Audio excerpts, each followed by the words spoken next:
Mr. Chairman, uh, Secretary Dizon, and the Good afternoon. DPWH family.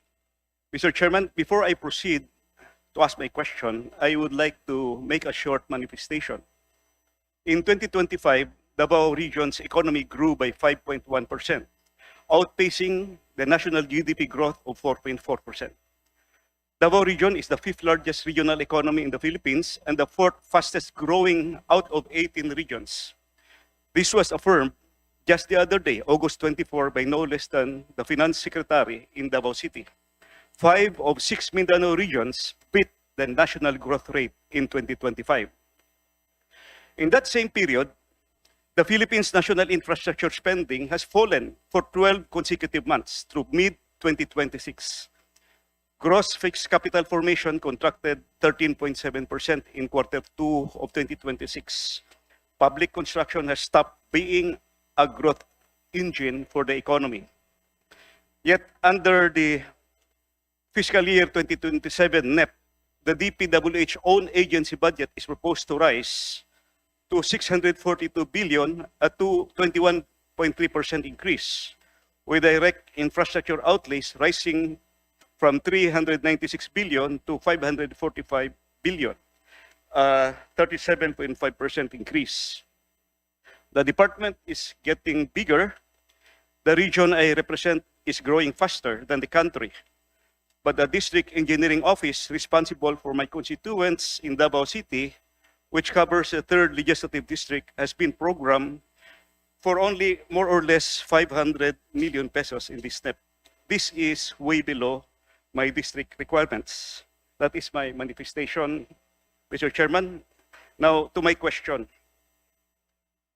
Mr. Chairman, my question this afternoon is directed to the Secretary of Public Works and Highways, and if the DBM is present, this is also addressed to the DBM. I will confine my interpellation to a single item. Special provision number 10 of the DPWH 2027 NEP, page 7, volume 2, thus P, on the disposition of the motor vehicles users charge collections. My concern is not the amount, it is the presentation. And what that presentation does to a statutorily Bisaya, manggod ko, statutorily earmarked special fund.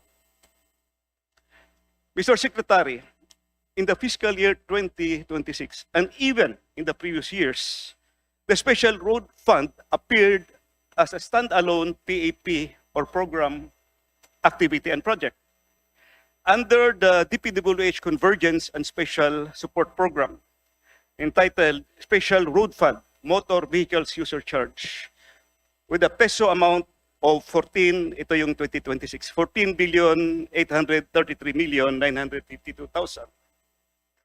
In the fiscal year 2027 NEP, the same line item, a standalone PAP, is no longer there. The fiscal year 2026 GAA special provision was titled Special Road Fund. The fiscal year 2027 NEP special provision number 10 is now titled Disposition of the Motor Vehicles Users Charge Collection. The title of the provision was changed. And the 15 billion that used to be a standalone special road fund is now, for special provision number 10, is specifically included under the asset preservation program. So on the face of the fiscal year 2027 NEP, in the PAP schedule that this committee is being asked to approve, a legislator cannot see the special road fund as a separate line. It is invisible unless one reads special provision number 10 and knows how to look for it inside the asset preservation program. Am I correct, Mr. Secretary? And may I add just a question? Did the DPWH requested this provision or was it imposed upon you by the DBM?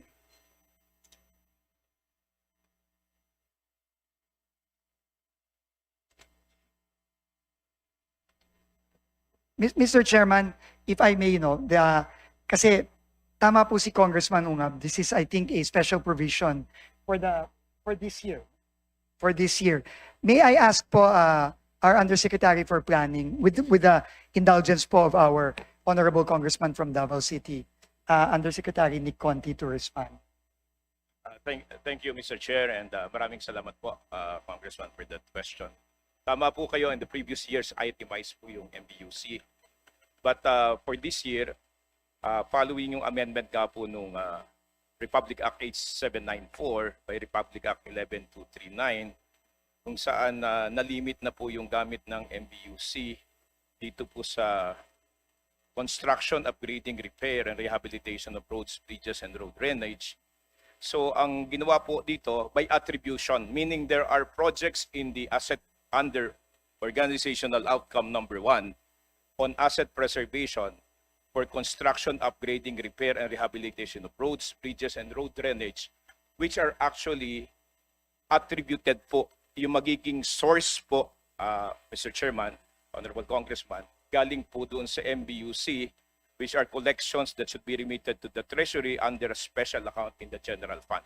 As a matter of fact, meron naman po, Mr. Chairman, which we can furnish the committee, saan po naka-attribute yung pondo po na yon under organizational outcome number 1 to address the issue of visibility. Hindi nyo nakikita. We have and we can furnish po the committee of the list of the projects under, again, asset preservation, organizational outcome number 1, amounting to the amount which was specified by the DBM, amounting to 15 billion for the year 2027 po. Mr. Chairman, Honorable Congress. Let me continue my question on special provision number 10.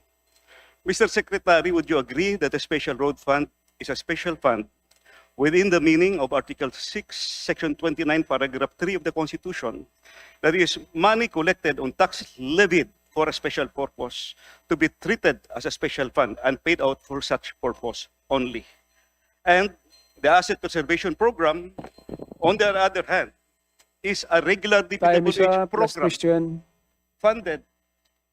Your Honor, I think this is a very important question. Yeah, please proceed, but that will be the last. A regular DPWH program funded from the general appropriation, not from earmark revenues. So we are talking about two different kinds of fund. One that is statutorily earmarked special fund with appropriations under PD 1234. The other is an ordinary annual appropriation whose amount and scope are set by the DBM and by Congress each year.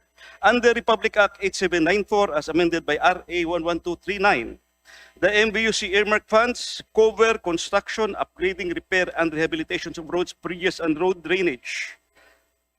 Under fiscal year 2027, NEP, the asset preservation covers preventive maintenance and rehabilitations of roads and drainage, but bridges are in a separate PAP, the bridge program. So when the MBUC is subsumed inside asset preservation, part of the statutory scope, the earmark bridges, is no longer within the PAP that carries the MBUC amount. Is that not a narrowing of the operative use of the statutory earmark?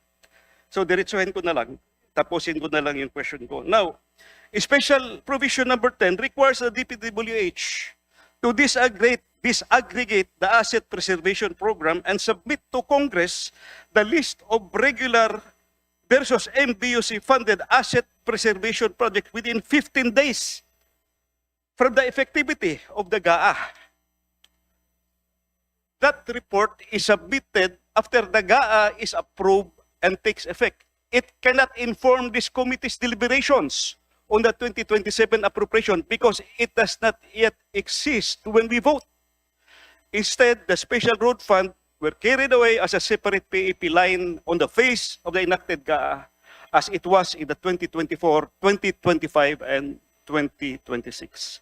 Then the 15 billion MBUC amount would be visible to this committee. At that time, the amount would be visible to the committee at the time of enactment and, of course, during deliberation.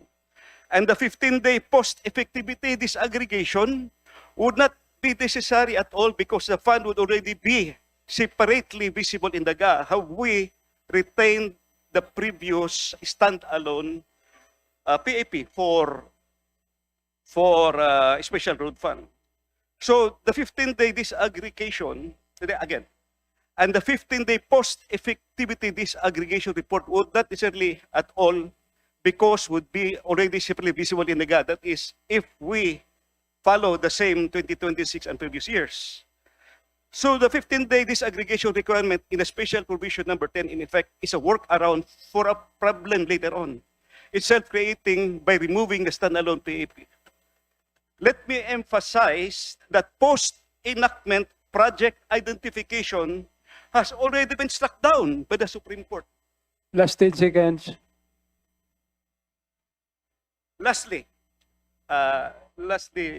Mr. Chairman, Proceed. I would like 10 to seconds. inform the Honorable Secretary and this body that there is a pending case right now being heard in the Supreme Court challenging the constitutionality of the, number one, unprogrammed funds, automatic appropriations, earmark funds, such as the SAGF, SAGF, special accounts in the general fund, and the UIGF, use of income in the general fund, which includes the special road fund. And the Supreme Court has already heard oral arguments 5 times.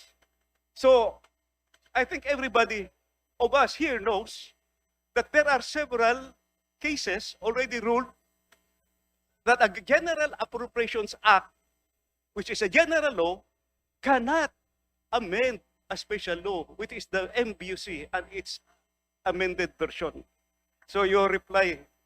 Thank you, Honorable Ungab. We will give very the floor quick to lang the po, no? Secretary for comment. Ito po yung paliwanag. No? I think under RA 11239, which was passed in 2019, the amended law on the MVUC limited the use of the fund solely for, and I will quote, the construction, upgrading, repair, and rehabilitation of roads, bridges, and road drainage. Tinanggal na po, nung unang po kasi bago i-amend, pwede po dyan yung mga safety, yung lighting, yung cat's eye. So I think, ang ginawa po ng DPWH, since ang batas, sinabi na po, it's earmarked solely for the construction, upgrading, repair, and rehabilitation of roads, bridges, and road drainage, pinasok na po ng DPWH yung MVUC proceeds, in this case for 2027, in the amount of 15 billion from the as identified by the DBM sa 001 outcome under asset preservation. Dahil nga po hindi na po pwede yung ibang mga dating nagagamit ito. However, it's important po to note also that hindi naman po ito lump sum. These are all detailed and itemized projects under the submitted National Expenditure Program, of which we can submit naman po to the committee, which is actually already in the NEP. Yun po ang paliwanag sa akin ng ating mga planning lawyers, Mr. Chairman. Last, Thank you, Mr. Secretary. Chairman. Thank you, This is important. Secretary. Last, Mr. That's Chairman, only enough, one. I lost my copy of the 2023 GAA. And almost analogous, if you could remember, the MVUC was included. You know, I was still part of the majority in 2023. That's why I remember this. It was included in the Asset Preservation Program. And remember that it was noted in the veto message that it was allowed for that particular year and will not be allowed anymore in the succeeding years. That is your assignment. Thank you. Thank you, Mr. Chairman. Kong. Thank you for pointing Yes, it sir. out po, Honorable Sid. We will now proceed to the next interpellator from the minority. Before I will call the next interpellator, I'd like to remind the members of the committee to please limit to 5 minutes. Otherwise, we cannot finish this in up to 12 o'clock. There are more than 50 more interpellators in the list.